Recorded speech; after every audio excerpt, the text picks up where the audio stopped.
The growing house of Croberry Manor. On a cold October evening in 1853, when the sky turned red and gold over the hills of northern Alabama, a horse carriage moved slowly along a dirt road. The driver held tight to the reins of two brown horses as they approached a place called Crowbury Hill. Through the thin trees, a big house appeared against the dark sky. The house stood like a guard watching over the land, built in a strange way that seemed to go against nature itself. My name is Thomas Blackwood. The Montgomery Historical Society asked me to write about the strange story of the Crowberry family and their house that kept getting bigger. This is my report about what happened at Crowberry Manor, put together from old journals, letters, and stories from the few people who lived to tell about it. The beginning. The Crowberry family came to Alabama in the spring of 1821, right after it became a state. Jeremiah Croberry was a rich cotton trader from Virginia. He bought 500 acres of good land to build a plantation that would be better than any other in the South. He brought his wife Eleanor, their 3 children Nathaniel, Victoria, and baby William, and 12 enslaved people to work the land. Jeremiah was not a friendly man. He stood 6 feet tall with broad shoulders that could fill any doorway. He walked straight and stiff like someone used to being the boss. His face was sharp and serious under dark hair with some gray in it. He almost never smiled except when he saw his wife and children. He had made his money by being smart about business and never giving up. This helped him in Virginia's cotton trade, but it didn't make him many friends. Eleanor Croberry was very different from her serious husband. She was small and had light hair with eyes the color of blue flowers. She was gentle and kind, which made Jeremiah seem less scary. Her father had been a doctor in Richmond, and she had gotten a good education, which was unusual for women back then. She loved studying plants and spent many hours writing down all the different plants that grew on their new Alabama land. The enslaved workers were scared of Jeremiah's anger, but they found Eleanor to be a kinder master. Her punishments were not often, and she gave small kindnesses like extra food, help when sick, and breaks from the hardest work. This made their slavery a little more bearable. Building the house. As soon as they arrived, they started building the family home. Jeremiah hired workers to build a nice 2-story house in the Federal style. It had 4 bedrooms, a study, a living room, a dining room, and a kitchen. The house was finished in 6 months, built mostly by enslaved workers under the watch of a master builder from Huntsville named Thomas Harrington. Harrington was a careful craftsman who was known for making new and different buildings. Later, he told people that building Crowberry Manor had been full of weird things happening. Tools would disappear and then show up in strange places. Parts of the house that were finished would need fixing the next morning for no reason. Most scary of all, several workers said they heard whispers coming from the foundation stones, mumbling words in a language no one knew. Harrington thought these things happened because the enslaved workers were superstitious and the property was so far from other people. He forgot about these things once the building was done. The house that came from these troubled beginnings looked impressive to visitors coming up the main road. It was built with limestone from nearby quarries and had the balanced design typical of Federal style. It had a front door with a fan-shaped window above it and windows on both sides. Green shutters covered the windows. A wide porch with thin columns went across the front, giving shade during Alabama's hot summers. To anyone looking at it, Crowberry Manor seemed like nothing more than the nice home of a successful plantation owner. Early years. The Crowberry family settled into their new life with high hopes for the future. The first few years went well. The cotton crops were better than expected, and the family's money grew steadily. In 1823, Eleanor gave birth to twins, Sarah and Samuel, making their family 5 children total. Everyone said the Crowberries were living the perfect Southern dream, wealthy, respected, and blessed with good fortune. But fate has a strange way of destroying even the best plans.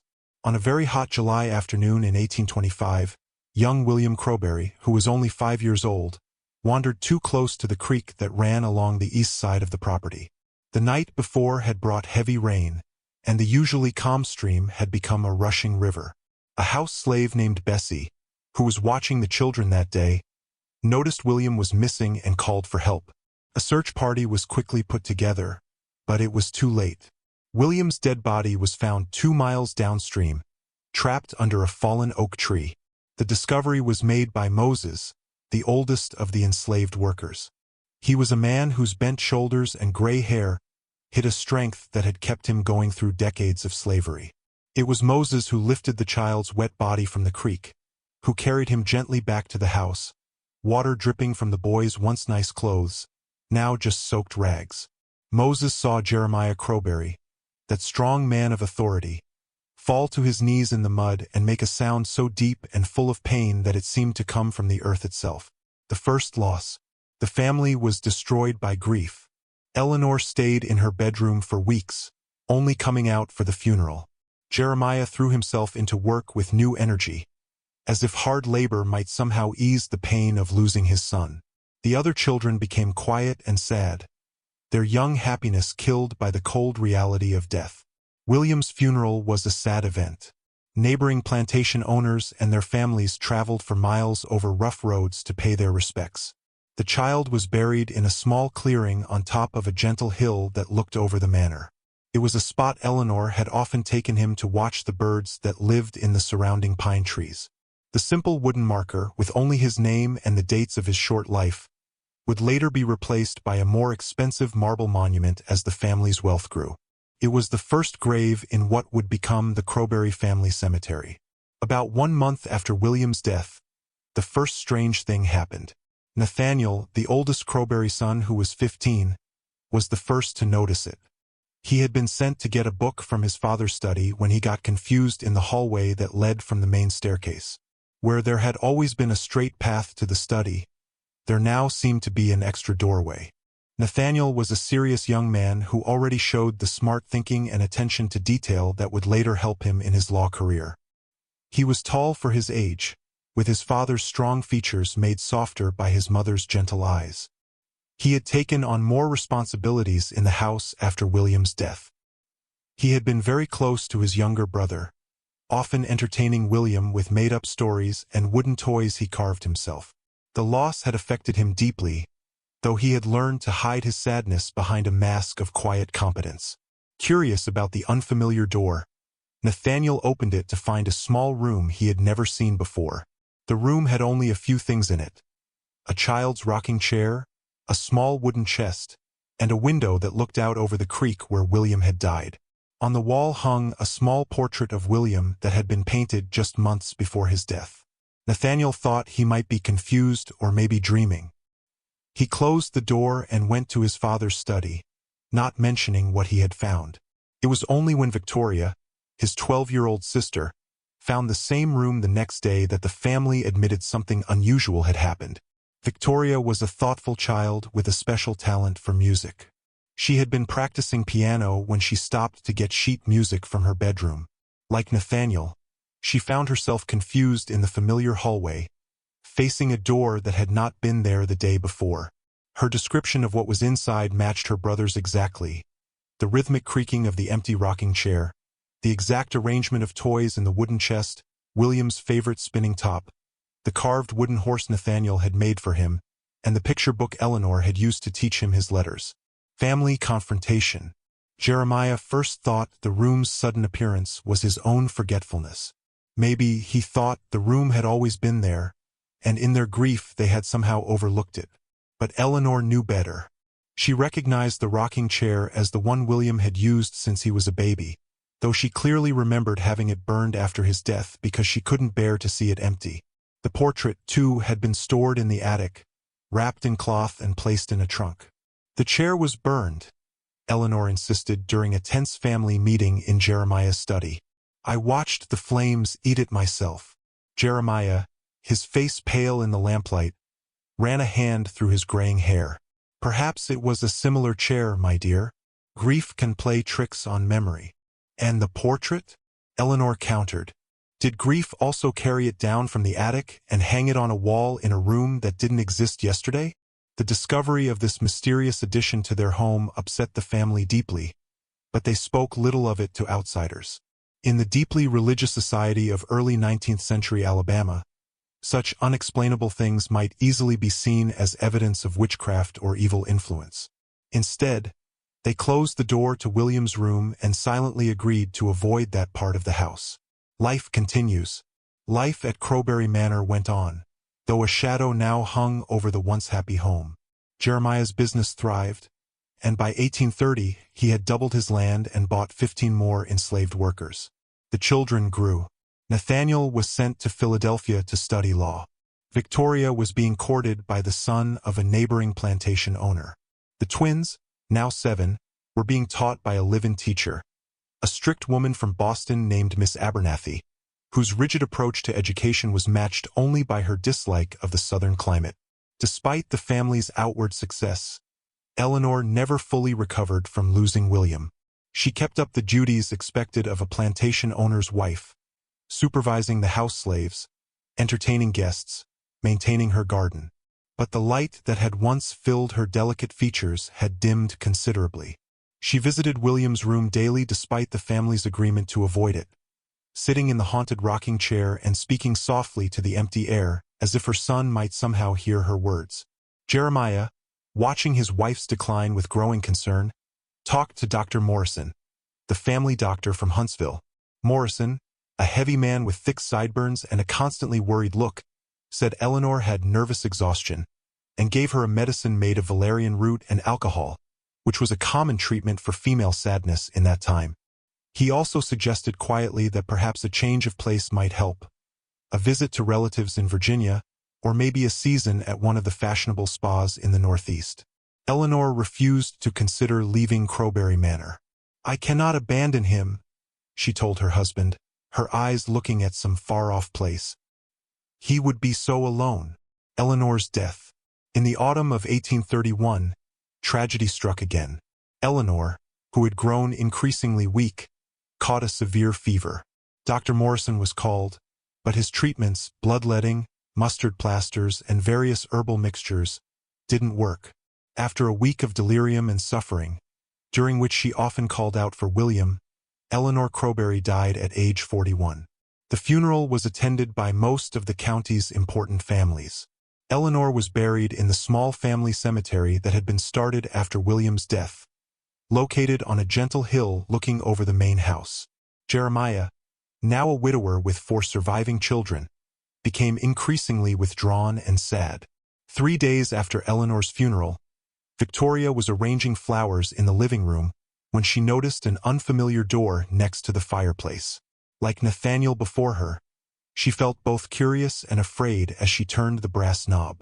The room beyond was clearly a lady's sitting room, decorated in Eleanor's favorite shade of pale blue. A delicate writing desk stood by the window, and on it were Eleanor's silver inkwell and the mother-of-pearl pen that had been a gift from Jeremiah on their 20th anniversary. The room smelled faintly of lavender, Eleanor's favorite scent.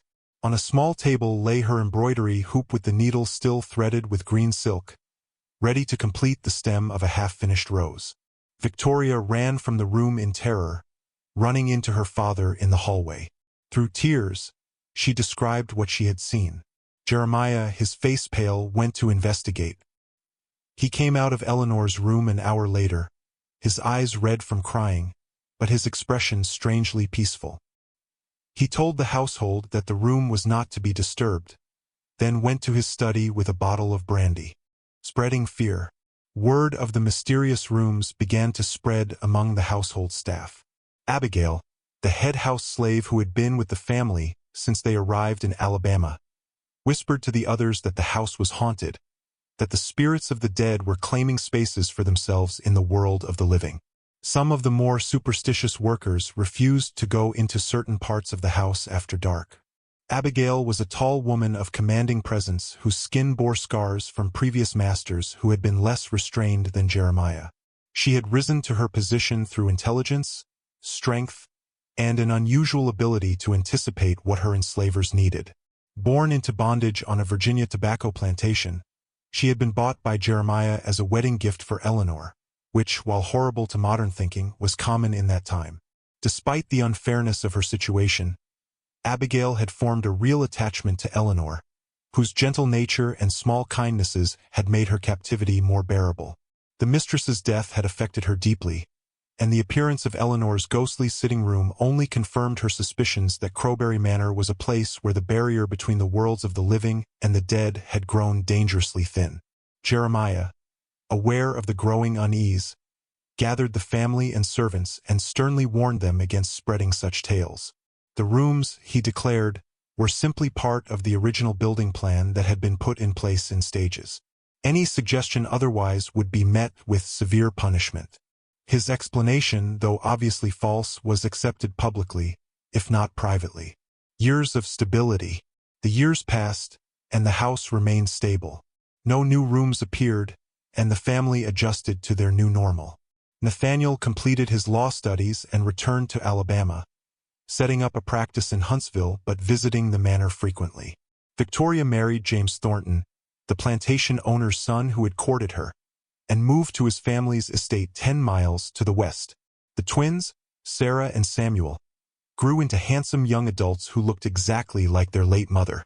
Sarah, with her mother's fair hair and gentle nature, had taken on many of Eleanor's responsibilities after her death. She supervised the house slaves with a firm but fair hand, kept the household accounts with careful accuracy, and acted as hostess when Jeremiah's business associates visited the plantation. At 17, she had already received several marriage proposals from sons of neighboring planters, all of which she had declined with gracious determination. Her heart, she told her twin, belonged to Crowbury Manor and the family that remained there. Samuel, though identical to his sister in appearance, had a temperament more like his father's, analytical, driven, and intensely curious about the world. From an early age, he had shown a talent for natural sciences, collecting specimens of local plants and animals and conducting simple experiments in a corner of the stable loft that he had converted into a basic laboratory. His fascination with the human body and how it worked had led to an interest in medicine, something Jeremiah encouraged despite the traditional expectation that a planter's son would follow his father into agriculture. Jeremiah's decline. In 1838, Jeremiah Croberry, at age 54, had a stroke while inspecting the cotton fields. He was carried back to the manor by his overseer and field hands, paralyzed on his right side and unable to speak. For 6 months, he lingered in a state of semi-consciousness, attended by Dr. Morrison and cared for primarily by his daughter Sarah, who had developed a nurturing nature much like her mother's. During those months of Jeremiah's slow decline, the atmosphere at Crowbury Manor grew increasingly heavy. The house seemed to hold its breath, as if waiting. The enslaved workers spoke in whispers, crossing themselves when passing the mysterious rooms that had appeared after William's and Eleanor's deaths. Even the most ordinary things, a creaking floorboard, a door swinging open in a draft, the rustle of curtains in the night breeze, took on frightening meaning. Sarah, keeping an almost constant watch at her father's bedside, was the first to notice the subtle changes happening throughout the house. The hallways seemed longer than she remembered, the ceilings higher. Rooms that had once been next to each other were now separated by short corridors that hadn't existed before. She blamed these differences on exhaustion and stress, convincing herself that her memory was playing tricks after weeks of interrupted sleep and constant worry. Jeremiah passed away peacefully in his sleep on Christmas Eve 1838. He was buried alongside Eleanor and William, his grave marked by an imposing marble pillar that spoke to his importance in the community. Nathaniel, now 28 and the eldest male Croberry, inherited the plantation and took responsibility for his younger siblings and the estate's 90 enslaved workers. Samuel's discovery. It was Samuel who discovered the new room this time, appearing off the main entrance hall the day after Jeremiah's funeral. Unlike the previous appearances, this room was a perfect copy of Jeremiah's study. The same mahogany desk positioned at exactly the same angle, the same leather-bound record books arranged in identical stacks, even the same half-smoked pipe resting in the ashtray. The only difference was the view from the window, which looked out not upon the actual view of cotton fields that the real study overlooked, but rather toward the family cemetery where Jeremiah now lay. The study had always been Jeremiah's sanctuary, a place where he went to manage the plantation's business affairs and escape the emotional demands of family life. No one, not even Eleanor during her lifetime, had been allowed to disturb him when the heavy oak door was closed. The room reflected his character in every detail, practical, plain, with few comforts beyond a well-worn leather armchair positioned before the fireplace. The bookshelves contain volumes on agriculture, business, and law, mixed with a few classic works of literature and philosophy. A portrait of Eleanor, painted during the early years of their marriage, hung on the wall opposite his desk, positioned so that he might look up from his work to meet her calm gaze. The duplicate study that Samuel discovered kept all these features with unsettling accuracy, down to the worn spot on the carpet where Jeremiah had habitually rested his feet while seated at the desk. Yet there was an unmistakable difference in the atmosphere, a stillness, a coldness that had nothing to do with the December chill outside. Samuel, upon entering, was struck by the feeling of being watched, though no visible presence occupied the room. Recognition of the pattern. By this point, the remaining Croberry children could no longer deny the pattern. With each death in the family, the house expanded to include a new room that somehow captured the essence of the deceased. They met in the real study to discuss what this meant. "It defies all rational explanation," Nathaniel said, pacing before the fireplace. "By rights, we should bring in architects, engineers, someone who might determine how these rooms are appearing overnight, and have the entire county label us as lunatics?" Sarah countered. "Or worse, accuse us of consorting with dark forces. We would be ruined." Samuel, who at 15 was developing a keen interest in scientific matters, suggested a more methodical approach. "What if we were to map the house as it stands now, documenting each room's dimensions and position? Then, should another room appear, we would have concrete evidence of the change." The siblings agreed to Samuel's proposal. Over the next week, they carefully measured and sketched every room, hallway, and staircase in Crowbury Manor. Samuel created a detailed floor plan, which he sealed in an envelope and locked in the desk drawer in Nathaniel's bedroom. The enslaved community's understanding. Life at the manor settled into a new rhythm. Nathaniel managed the plantation with a progressive mindset, implementing more humane treatment of the enslaved workers than was common in the region, though still firmly believing in slavery as an economic necessity. Sarah took charge of household affairs, while Samuel divided his time between his studies and helping his brother with the business aspects of the plantation. The enslaved community at Crowbury Manor had developed its own understanding of the house's strange properties. In hushed conversations in the slave quarters, rough cabins located a quarter-mile from the main house, they shared theories and observations. Moses, now in his 70s and regarded with respect by the younger workers, spoke of similar phenomena he had witnessed on a plantation in his youth, where the spirit of a cruel overseer was said to inhabit a particular oak tree, his victims' faces visible in the patterns of the bark. "Ain't natural for a house to grow like this one," he told the others, his voice lowered despite the distance from the main house. "Walls ain't meant to move. Doors ain't meant to appear where there wasn't none before. This place got a hunger in it." Bessie, who had been watching William on the day of his drowning and had never forgiven herself despite the family's assurance that she was not to blame, nodded solemnly.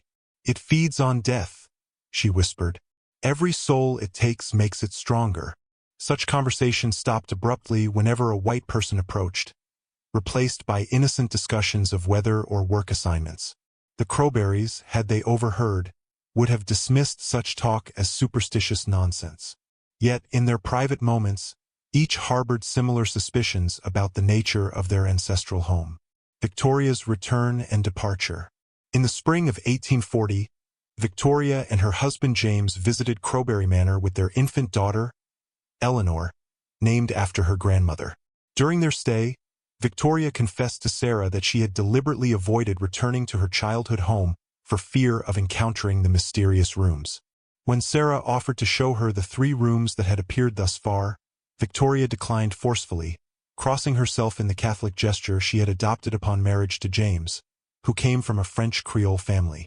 Victoria had changed since her marriage and departure from Crowbury Manor. Once lively and quick to laughter, she had grown quiet, her movements careful, her conversation guarded. Sarah observed faint bruises on her sister's wrists, poorly hidden by lace cuffs, and noted how Victoria flinched when James raised his voice to call for a servant. Such observations remained unspoken. The dynamics of marriage were considered private matters, not to be interfered with by family members, no matter how concerning. James Thornton presented a charming face to the world, handsome in the conventional manner of Southern gentlemen, with perfect manners in public and a talent for amusing stories that made him welcome in any social gathering. In private, however, his nature revealed darker dimensions. He drank heavily, was quick to anger, and harbored deep resentments about his position as a second son, destined to inherit only a portion of the Thornton estate while his elder brother would receive the bulk of the family fortune.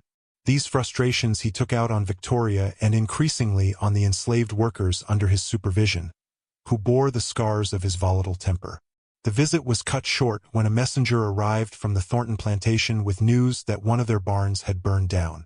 Victoria, James, and their daughter departed hastily, with Victoria embracing her siblings with unusual intensity, as if she sensed she might not see them again. Her premonition proved tragically accurate. Tragedy strikes again. 2 months later, a letter arrived bearing the Thornton family seal, but it was not in James's hand.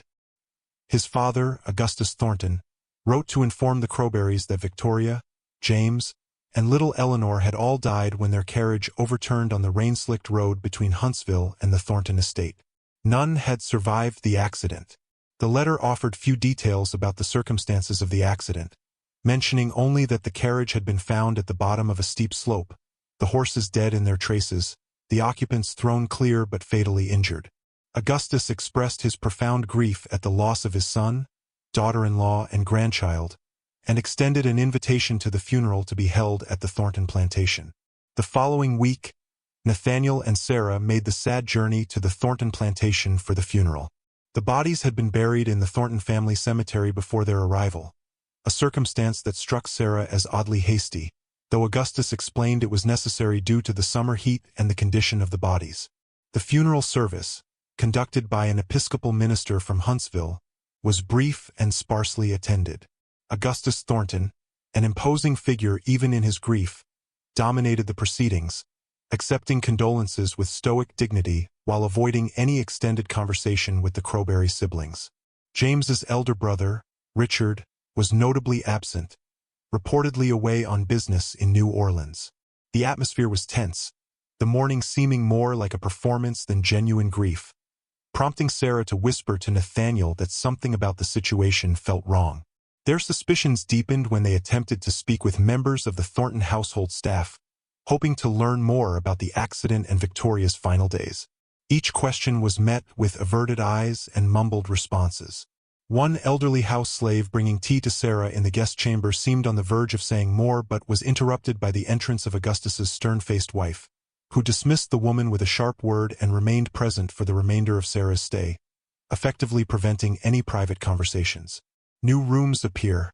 Upon their return to Crowbury Manor, both siblings immediately sensed that something had changed. The main staircase, which had always led directly to a central hallway on the second floor, now featured a landing with a new corridor branching to the east. At the end of this corridor stood an ornate door with a stained glass window above showing a bluebird in flight, Victoria's favorite bird. Beyond this door lay not one but 3 connected rooms. A lady's bedroom decorated in Victoria's taste, a gentleman's dressing room evidently meant for James, and a nursery where a cradle gently rocked on its own. The details were exquisite and deeply personal. Victoria's silver hairbrush lay on the vanity, still containing a few strands of her chestnut hair. James's pocket watch, which his father had mentioned was missing from the accident site, ticked steadily on the nightstand. In the nursery, the christening gown that little Eleanor had worn just 2 months prior was laid out carefully upon a blanket chest. Most disturbing of all, from the windows of these rooms, one could see not the actual view that this wing of the house should have afforded, the eastern cotton fields and the overseer's cottage, but rather the Thornton family cemetery miles away, where the 3 accident victims now lay. Samuel immediately retrieved his floor plan from Nathaniel's desk drawer. The new corridor and rooms were, as expected, absent from his careful measurements. Moreover, according to his calculations, the new rooms occupied space that should have extended well beyond the physical boundaries of the house as viewed from the outside. It's as if they exist in some sort of fold in space, Samuel theorized, his scientific mind struggling to frame the supernatural occurrence in rational terms. a place between places. Sarah, whose religious faith had been strengthened rather than weakened by the strange events, offered a different interpretation. Perhaps it is God's way of keeping them with us. A mercy, not a haunting. Nathaniel remained practical. Whatever the cause, we must decide how to proceed. The servants are already whispering. Abigail has asked permission to move her sleeping quarters from the 3rd floor to the kitchen house. She says the sounds of a child crying have been keeping her awake. They agreed to maintain the official position that the house had always possessed these architectural features, though they were seldom used. To the outside world, Crowbury Manor was simply an unusually large and somewhat eccentrically designed residence. Among themselves, however, they acknowledged the truth.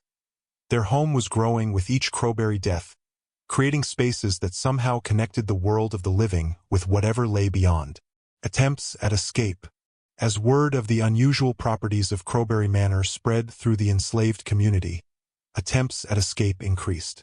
3 field hands fled in the summer of 1841, followed by 2 house slaves the following spring. None succeeded. They were tracked by dogs, captured, and returned to face punishment. Nathaniel, reluctant to employ the more brutal methods common on neighboring plantations, instead sold the would-be escapees to traders bound for the Deep South, a fate many considered worse than physical punishment due to the notorious conditions on sugar and rice plantations. The loss of Victoria and her family cast a shadow over Crowbury Manor that time did little to dispel. Sarah, already inclined toward sadness, became increasingly reclusive, spending hours in the mysterious rooms that had appeared following each family death. She claimed to find comfort in these spaces, particularly in William's room, where she would sit in the rocking chair and speak softly, as if conversing with her long-dead brother. Samuel, concerned for his twin's mental well-being, attempted to distract her with shared scientific pursuits, collecting botanical specimens, conducting simple chemistry experiments, observing the night sky through a telescope he had ordered from Philadelphia.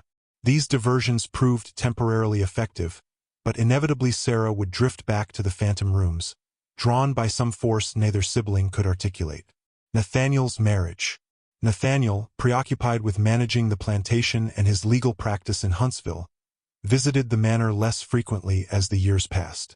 In 1842, he married Rebecca Davis, the daughter of a Huntsville banker, a practical match that brought financial advantages to both families. Rebecca, a handsome woman of 22 with a no-nonsense disposition and considerable social ambition, had little patience for what she termed the Gothic nonsense surrounding Crowbury Manor.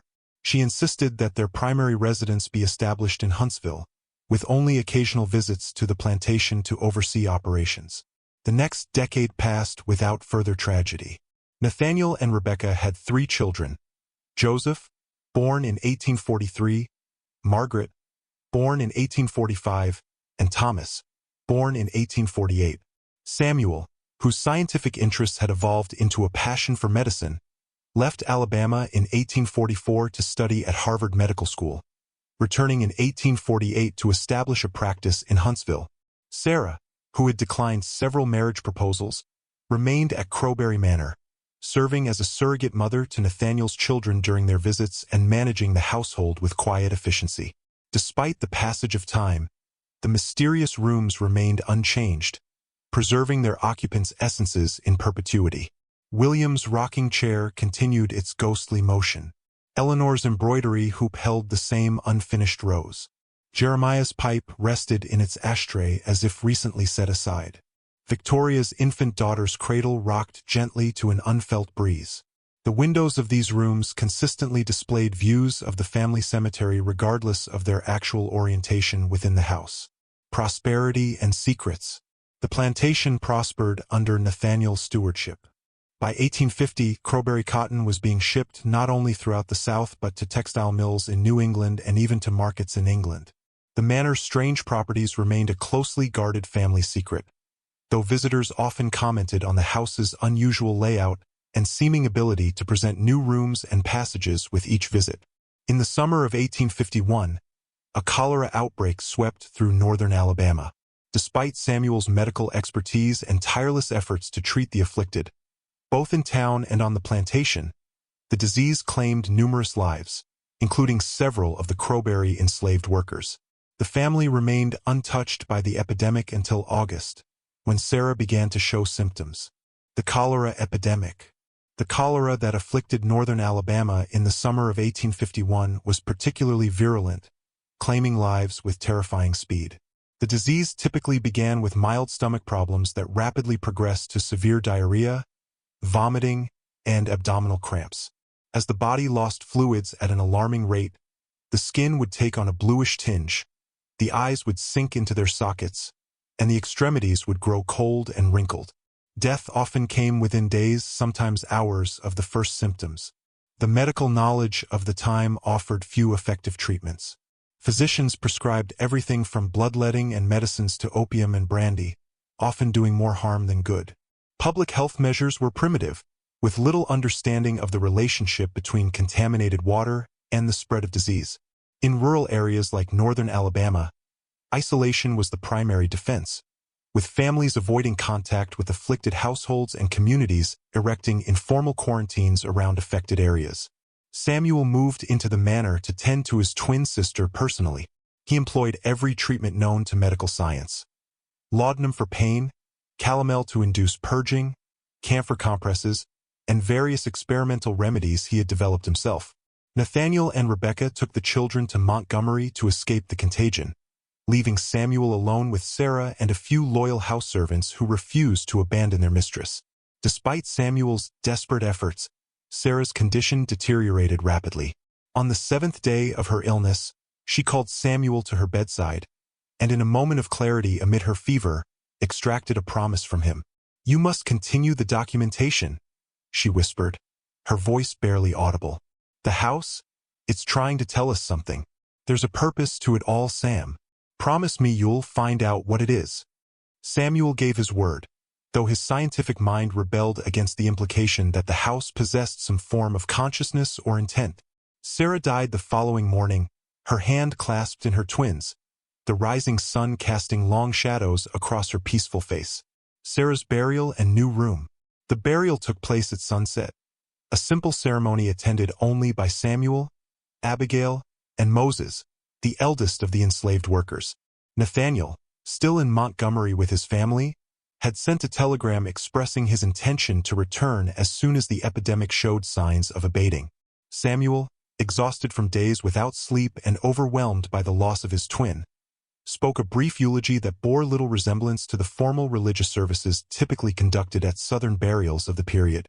He spoke instead of the bond they had shared from the womb, of Sarah's gentle spirit and quiet courage, of the comfort she had brought to all who knew her.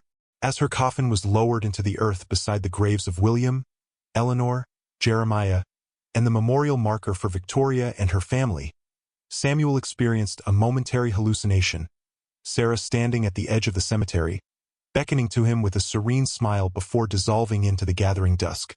A new room appeared in the house the day after Sarah's funeral. It showed up as a small sewing room next to the kitchen, Sarah's favorite place in the house.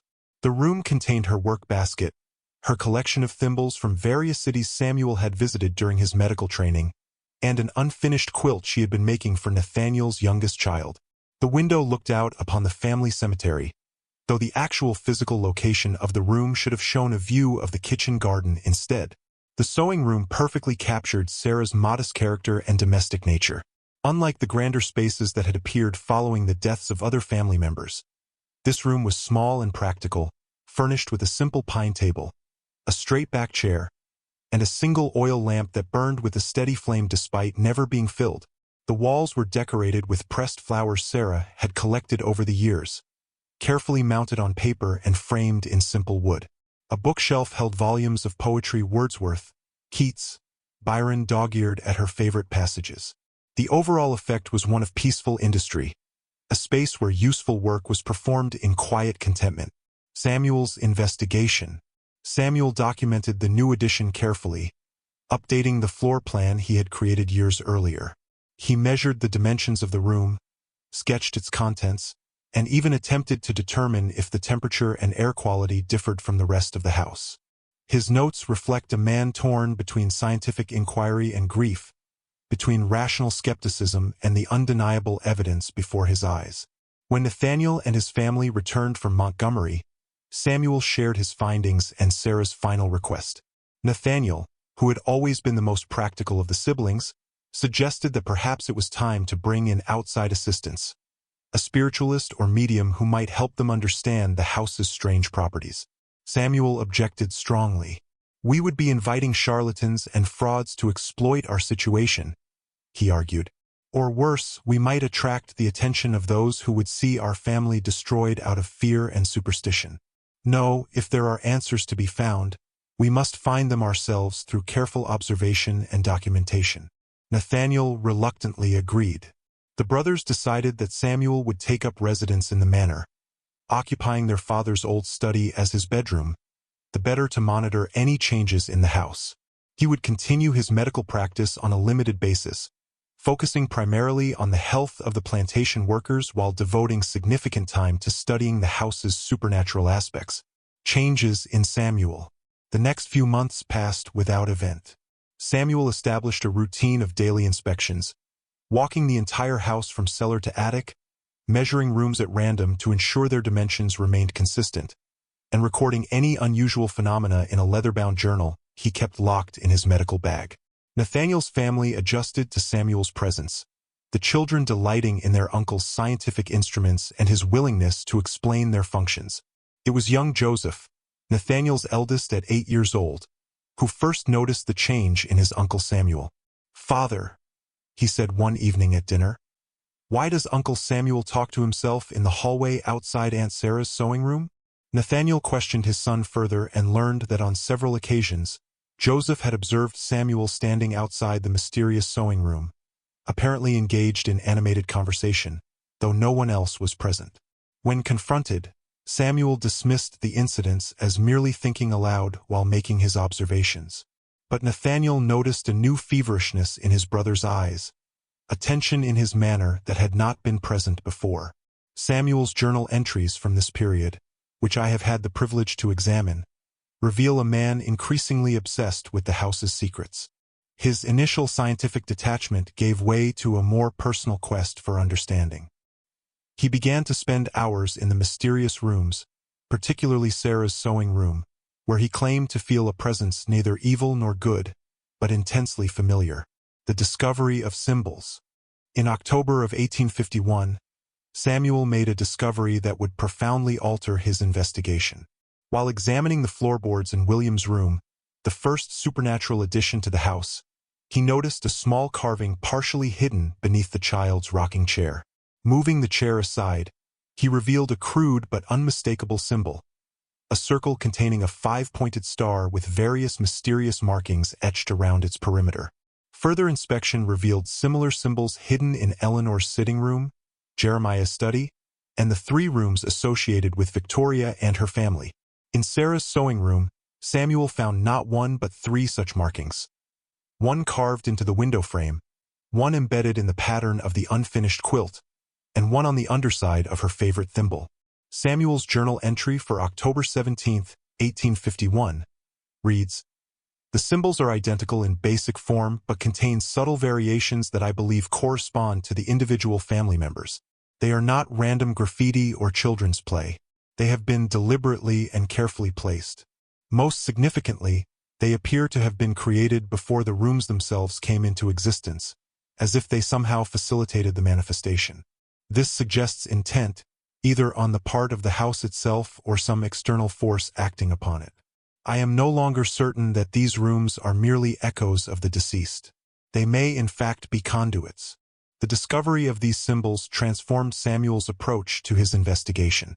His scientific methodology gave way to a more mystical study, drawing upon folklore, occult texts, and ancient mystical traditions. He began to search for similar symbols in his medical reference books, particularly those dealing with alchemy and the more mysterious aspects of early medicine.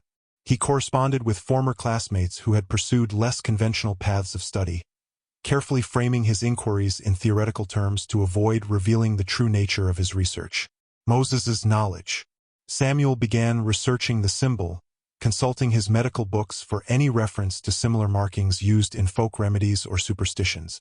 He wrote to colleagues at Harvard asking about mysterious symbols without revealing the specific context of his interest. He even questioned the oldest of the enslaved workers, an elderly man named Moses, who was said to have knowledge of African spiritual practices. It was from Moses that Samuel received the first meaningful insight. The old man recognized the symbol not as African in origin, but as something he had seen carved into trees deep in the swamplands to the south, in territory once inhabited by a Native American tribe that had been forced to leave during the 1830s. According to Moses, the local settlers called it a spirit door and avoided any tree so marked.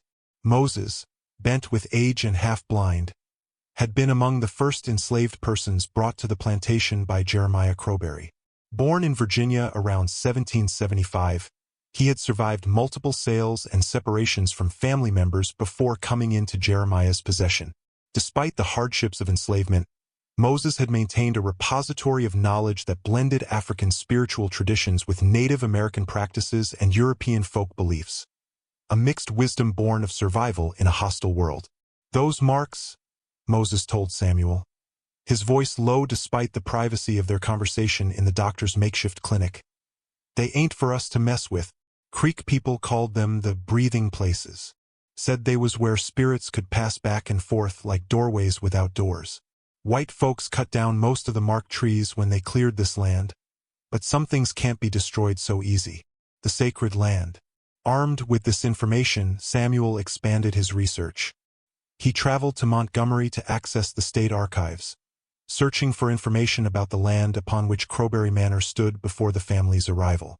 What he discovered disturbed him deeply. The property had originally been part of a much larger territory considered sacred by the Creek tribe. At its center had stood a natural formation of stones arranged in a circle, which the Creek believed to be a place where the boundary between the world of the living and the world of the spirits was particularly thin. According to the accounts Samuel uncovered, tribal shamans would conduct ceremonies at this stone circle to communicate with ancestral spirits and seek their guidance. The archives contained the journal of a missionary who had lived among the Creek in the early 1800s before their forced removal. The missionary, one Reverend Elijah Petton, had documented Creek spiritual practices with a mixture of Christian condemnation and reluctant anthropological interest. His descriptions of the stone circle were detailed, noting that the rocks themselves were believed to have been placed not by human hands, but by spirits at the beginning of time.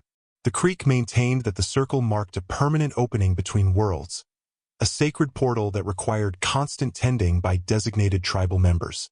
When white settlers began encroaching on Creek lands in the early 1800s, the tribe's spiritual leaders supposedly placed a curse on the territory, that any structure built upon it would become a gateway between worlds, that the dead would never truly depart from it, and that the boundary between life and death would blur for any who dwelt there.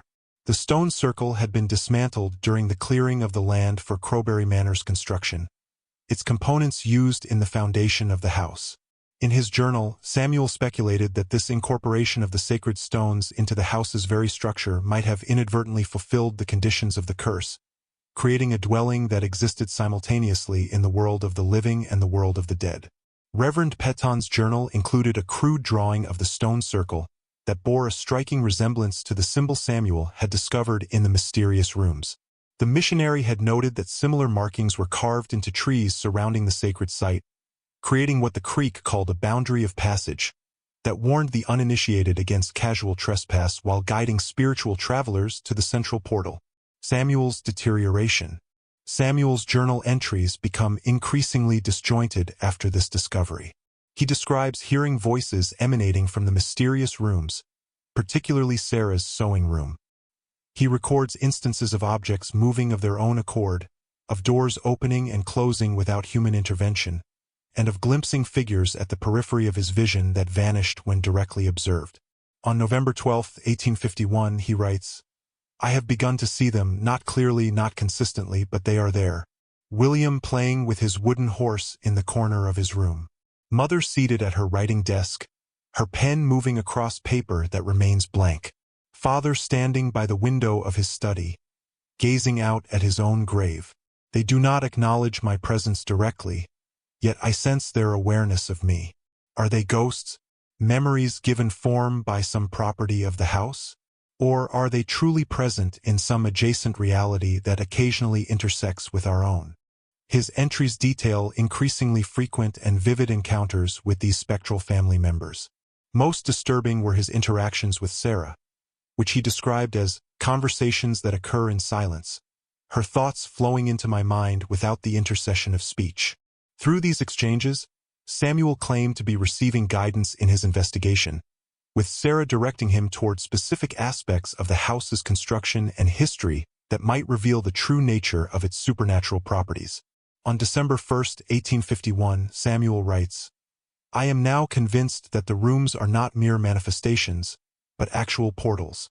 The dead do not leave Crowbury Manor. They simply transition to another state of existence within its walls. The symbols are keys that unlock these gateways, allowing passage between the realms. I have begun to experiment with tracing the symbols while standing at the thresholds of the rooms. The results are most promising." He describes an incident in which, after drawing the symbol in chalk upon the floor before Sarah's sewing room and reciting what he believed to be a Creek invocation phonetically transcribed from Reverend Peton's journal, he experienced a momentary dissolution of the boundary between himself and the room.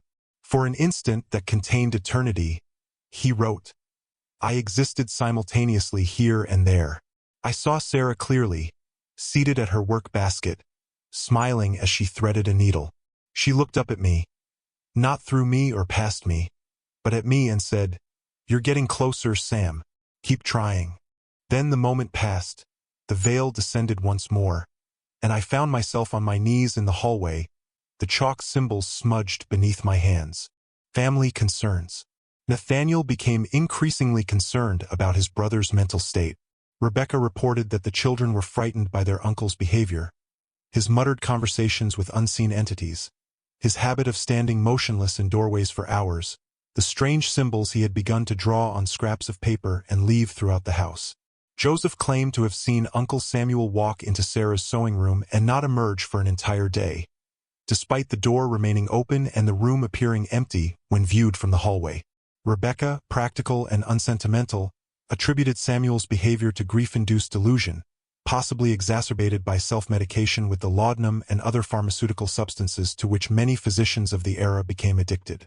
She insisted that Samuel be removed from Crowbury Manor for his own safety and for the well-being of her children, who had begun to exhibit nervous symptoms, nightmares, sleepwalking, and in Margaret's case, episodes of catatonic rigidity during which she would stare fixedly at empty corners of rooms and smile at nothing. In early January 1852, Nathaniel confronted his brother. The conversation, as recorded in Samuel's journal, was heated. Nathaniel insisted that Samuel was endangering himself and the family with his obsessive investigation. He demanded that Samuel either cease his experiments or leave Crowbury Manor. Samuel accused his brother of willful blindness, of refusing to acknowledge the truth about their ancestral home out of fear and conventional thinking. "You weren't here," Samuel reportedly shouted, his normally reserved demeanor giving way to uncharacteristic passion. "You didn't watch Sarah slip away. You didn't hear her final request. She knew, Nathaniel. She understood what this house is, what it wants. We all do, deep down, though you insist on burying that knowledge beneath layers of rationalization and denial." Nathaniel, according to Samuel's account, responded with equal vehemence. "And what exactly is it that the house wants, Samuel? To claim us all? To add room after room until it becomes some monstrous labyrinth filled with the echoes of dead Crowberries? Is that the legacy you wish to preserve?" The argument ended with Samuel storming off to his room, their father's former study, and Nathaniel instructing the house slaves to keep a close watch on his brother's activities and to prevent the children from being alone with their uncle under any circumstances. Samuel's disappearance. That night, according to the testimony of Abigail, who had been charged with bringing Samuel his evening meal, a strange light was observed emanating from beneath the study door. When she knocked and received no response, she summoned the butler, an enslaved man named Henry, who forced the door open. The study was empty, though Samuel's medical bag lay open on the desk, his journal beside it. The window was securely latched from the inside, and there was no other exit from the room. A half-circle of what appeared to be salt had been poured on the floor before the fireplace, and the now familiar symbol had been drawn in chalk within this arc. Samuel Croberry had vanished. A search of the house and grounds revealed no trace of him. Nathaniel, desperate for answers, broke his own rule and brought in the local sheriff, fabricating a story about Samuel sleepwalking and possibly wandering off the property. A more extensive search was organized, involving neighboring plantation owners and their enslaved workers, but it yielded nothing. Samuel had simply disappeared. The disappearance of a prominent local physician could not be easily concealed or explained away. Rumors spread throughout the county that Samuel had embezzled funds and fled to avoid prosecution, that he had become involved with an enslaved woman and escaped with her to the north, that he had succumbed to madness and taken his own life in some remote location. Each theory reflected more upon the prejudices and preoccupations of those who advanced it than upon any evidence. Nathaniel, maintaining public composure while privately devastated, offered a reward for information leading to his brother's discovery. He arranged for Samuel's medical practice to be taken over by a newly arrived physician from Georgia, and he made discreet inquiries at hospitals and asylums throughout the region, searching for patients who matched his brother's description. All efforts proved fruitless. In the weeks that followed, Nathaniel found himself drawn to his brother's journal. Reading it from beginning to end, he was struck by the transformation in Samuel's thinking, from skeptical scientist to mystical believer. The final entry, dated January 8, 1852, the day of his disappearance, contained a passage that chilled Nathaniel to the bone. "I have confirmed my hypothesis. The symbols are indeed keys and the rooms are doors. Tonight I will attempt full passage. If I am correct, I will be able to see them all again: William, mother, father, Victoria, and my dear Sarah. If I am wrong, well, there are worse fates than oblivion. Nathaniel will never understand. His mind is too firmly rooted in the material world. Perhaps someday when he joins us, he will see the truth at last. Until then, the house will continue to grow, room by room, death by death, until the boundaries between worlds dissolve entirely." Samuel's room appears. Nathaniel was torn between grief for his lost brother and fear of what his disappearance might signify. Had Samuel truly found a way to cross into some other realm, or had his obsession driven him to suicide or flight, leaving behind his journal as a final act of delusion? Whatever the truth, Samuel's prediction about the house proved accurate. In February 1852, a new room appeared off the eastern corridor of the second floor, a perfect replica of Samuel's Harvard dormitory room, a place he had often described to his siblings with great fondness. The window of this room, like all the others, looked out upon the family cemetery, though Samuel's body, of course, was not interred there. The Harvard room, as the family came to call it, differed from the previous manifestations in subtle but significant ways. While the other rooms had appeared complete and unchanging from the moment of their creation, this space evolved over time. Books would change position on the shelves. Papers on the desk would display different handwriting, sometimes Samuel's familiar script, sometimes text in languages Nathaniel did not recognize. Most disturbing, the bed sheets would be disturbed in the morning, as if someone had slept there during the night, though the door remained locked with the key in Nathaniel's possession. Rebecca's death. Nathaniel, shaken by this development, made a fateful decision. He would sell Crowbury Manor and the plantation, move his family to Montgomery or perhaps further north to Tennessee, and leave behind the cursed house with its impossible rooms and vanishing occupants. But fate, it seemed, had other plans.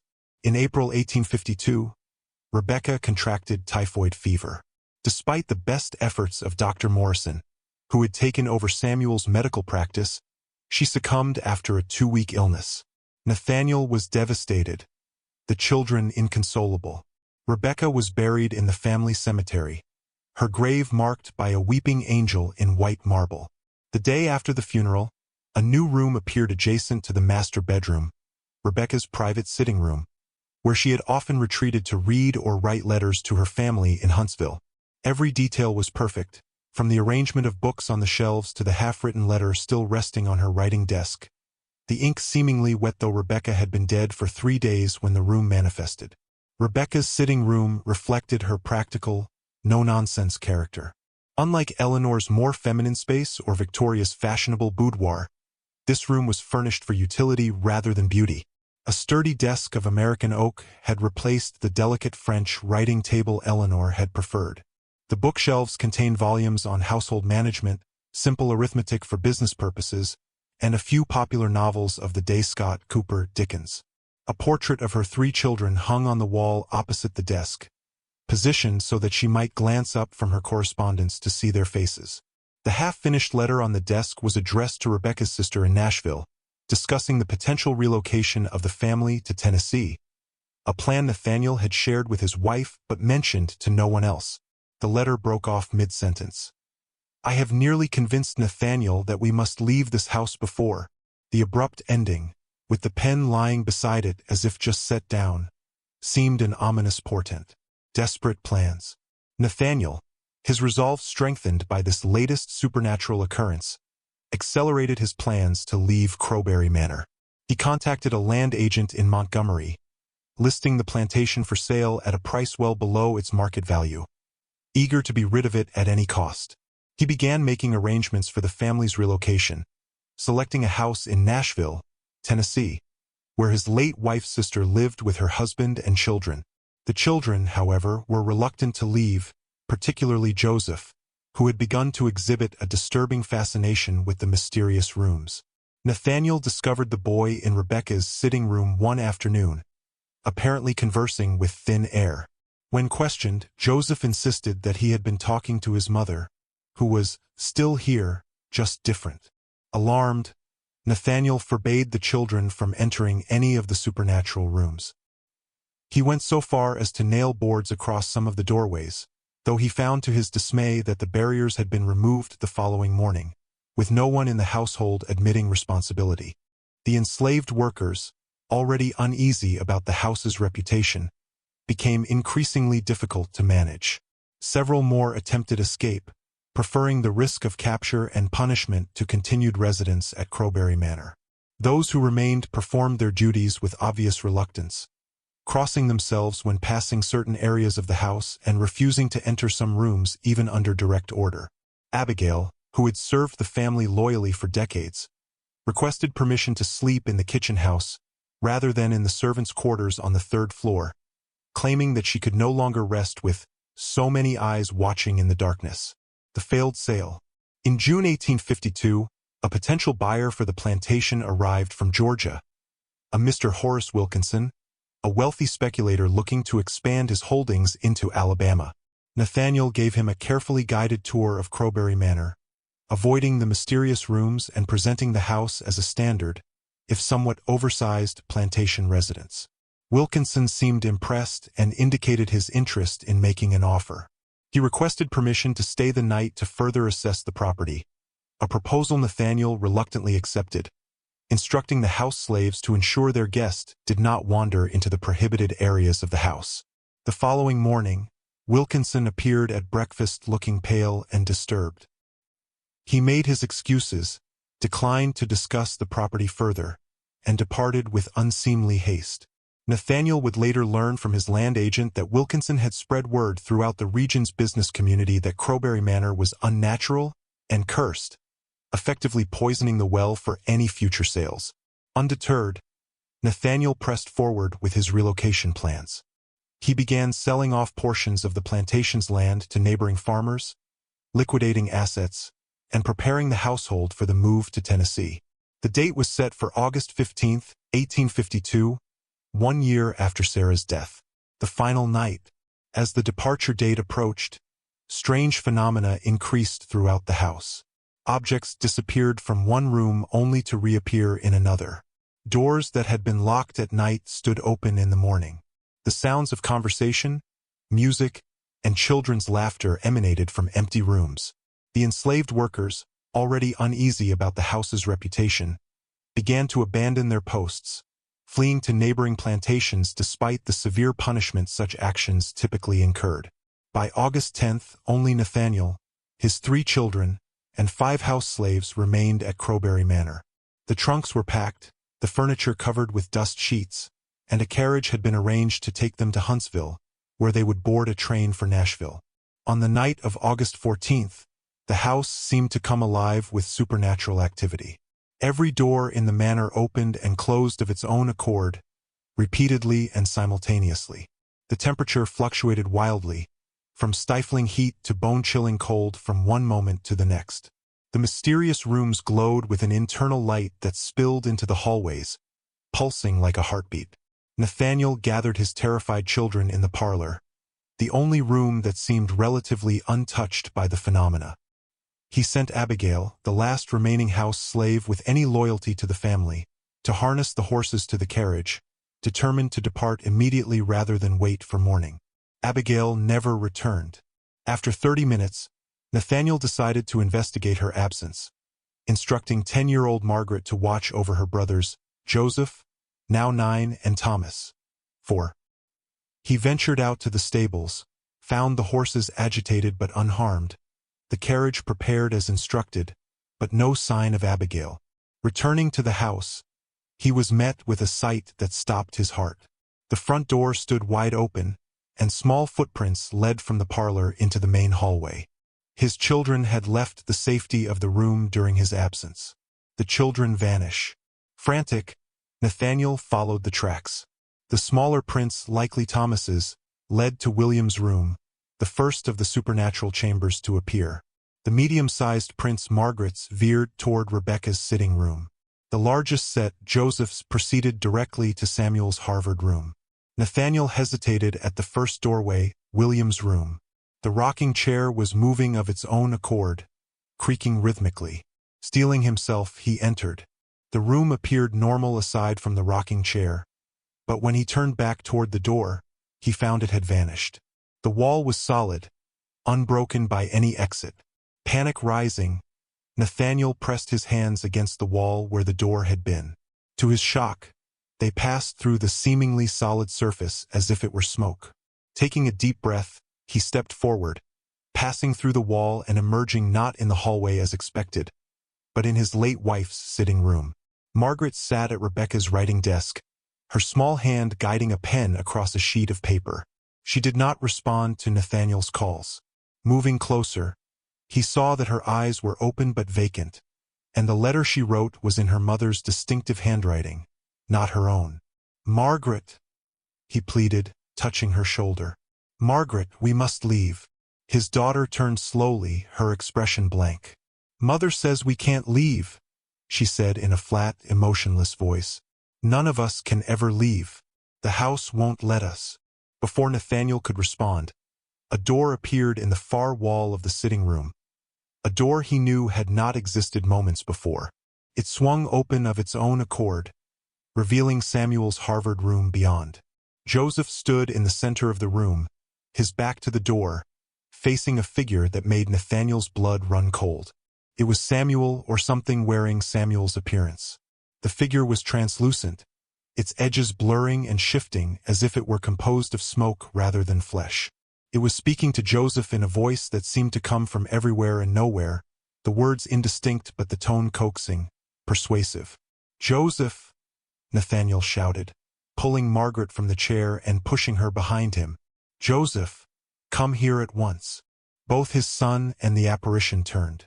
Joseph's face lit up with recognition, but Samuel's features contorted into a mask of rage.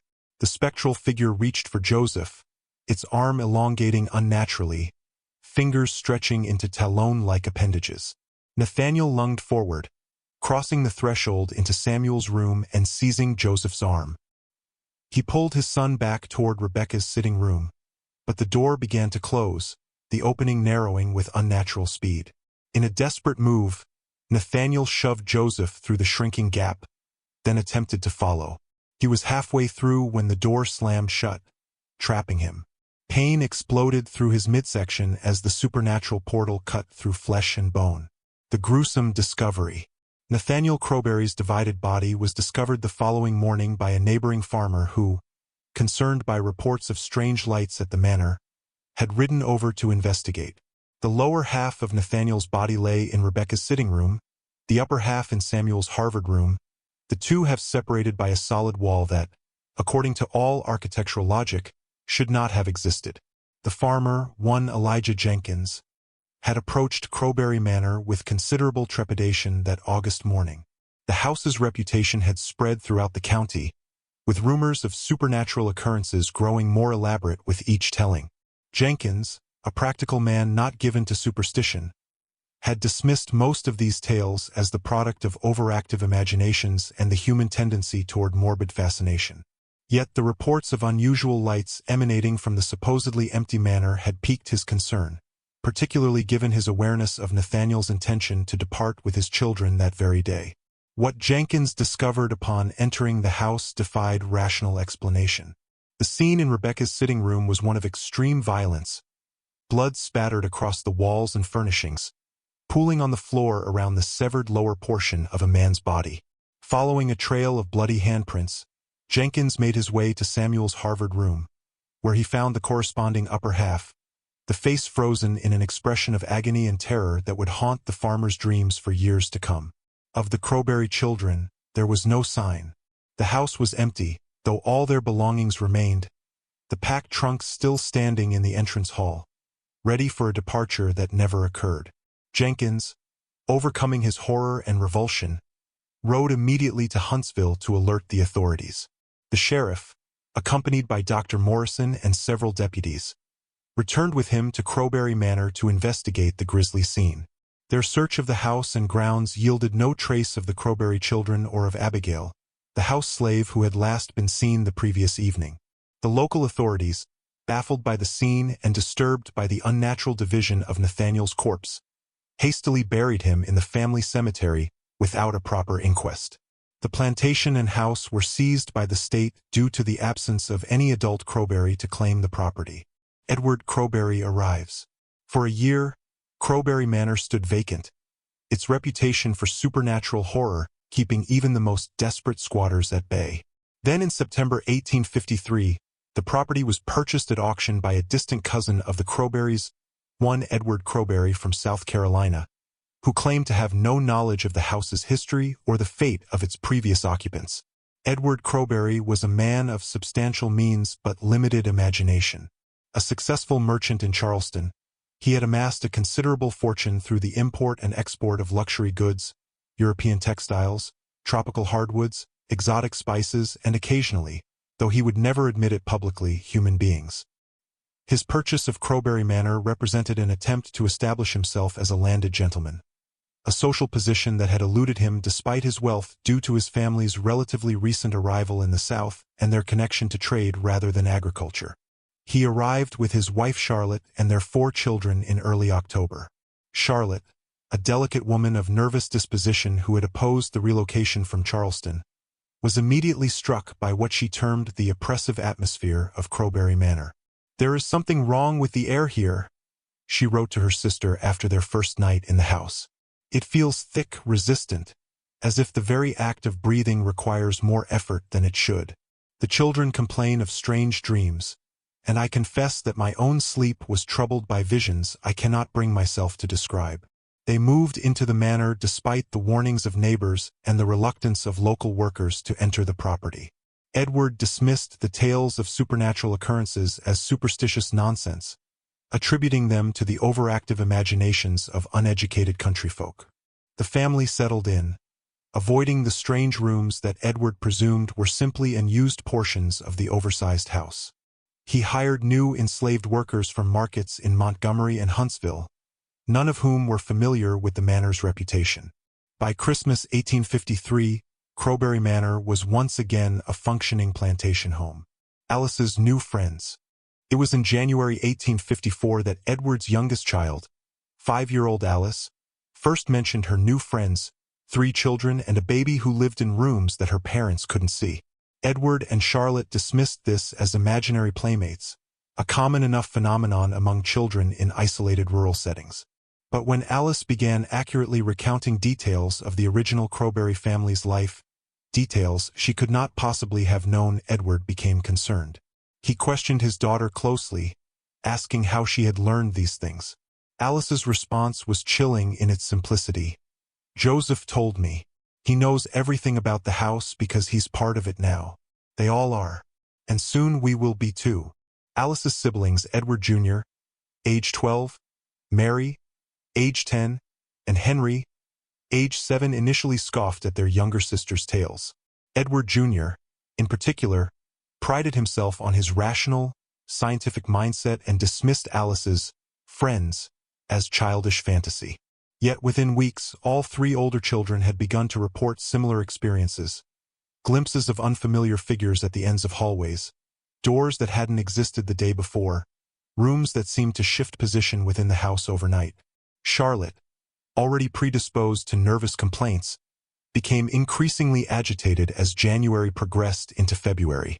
She complained of whispers in the walls, of cold spots that moved through rooms like invisible presences, of objects that disappeared from one location only to reappear in another. Edward, attributing his wife's distress to the upheaval of relocation and the isolation of plantation life, arranged for a visit from her sister in Charleston, hoping that familiar company might improve Charlotte's spirits. Harriet's flight. The sister, Harriet Winfield, arrived in late February and departed after only 3 days, fleeing back to Charleston in a state of profound distress. Her hasty exit was preceded by an incident she refused to describe in detail, saying only that she had encountered something in the upstairs hallway that no Christian soul should ever witness. She urged Edward to abandon Crowbury Manor immediately, warning that the house was not a place for the living. Edward, his rational worldview increasingly strained by the accumulating evidence of supernatural activity, finally decided to investigate the portions of the house his family had been avoiding. On March 3, 1854, he methodically explored the mysterious rooms that had manifested following each Croberry death. William's nursery, Eleanor's sitting room, Jeremiah's study, Victoria's chambers, Sarah's sewing room, Samuel's Harvard room, and Rebecca's sitting room. In each space, he observed the same unsettling phenomena. Windows that looked out upon the family cemetery regardless of their actual orientation within the house, personal belongings that showed signs of recent use despite their owner's long absence, and most disturbingly, the distinct impression of being watched by unseen presences that seemed to shift position when his back was turned. The final journal entry. In Samuel's Harvard room, Edward made a discovery that finally shattered his skepticism. On the desk lay an open journal, Samuel's medical diary, which had been described in local accounts of his disappearance. The most recent entry was dated March 1854. The previous day, though,